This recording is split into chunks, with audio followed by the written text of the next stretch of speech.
Salam sama gaay dal leen ak jàmm sama chaîne YouTube bi ci vidéo bi nak dama leen bëggoon won ben astuce bo xamne fekkee da ngeen yor ben image bo xamne dafa am texte dan ngeen def ba récupérer texte bi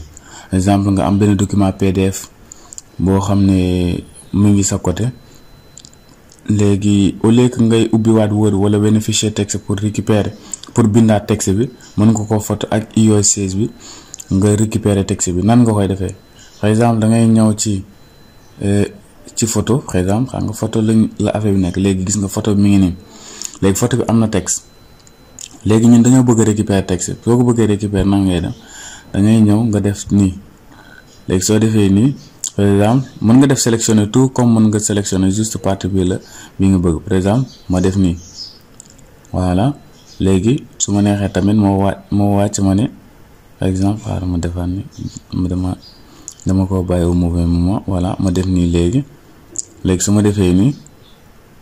voilà légui su bobay partie bi la bëgg sélectionner légui damay ñëw ma def copier légui gis nga copier na ko paré damay génn voilà légui suma génné yow ya xol après fi nga ko bëgg copier en fekkee WhatsApp la wala en tout cas fa la neex légui ñun nak note lañ ko bëgg def par exemple ñu dem note voilà légui ñu ñëw fi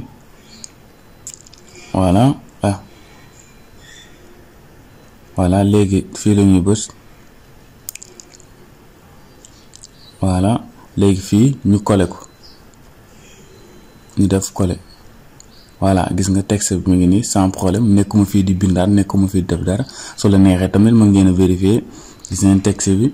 voilà téye leen ci mot bu leen neex ñu demaat ci texte bi voilà gis ngeen texte baa ni so la neexé ngeen jël pause voilà pour vérifier limay wax wala tamit mën ngeen ko tester sen téléphone yi ngeen yor wa kay jangeen jëf sama gaay ñi ngi yemal fi vidéo fekkee vidéo bi neex na lay ñoo ngi ñaan ngeen partager ko te nga jangeen jëf